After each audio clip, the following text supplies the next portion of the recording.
Service in Melbourne has issued a severe thunderstorm warning. Those for two didn't activate because Orange County and East Central I was in the bathroom and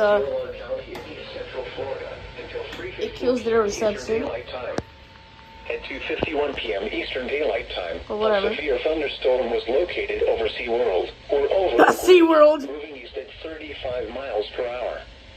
Hazard, 60 miles per hour wind gusts.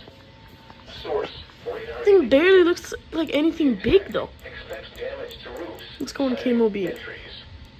Locations impacted include Orlando, Kissimmee, Wedgefield. It barely includes Orlando. For your protection, move to an interior room on the lowest floor of a building.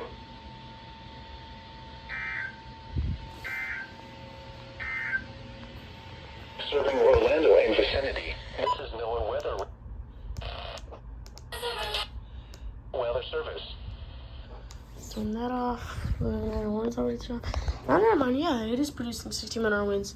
But look at that. That's how it looks. Very small, but it's packed with stuff.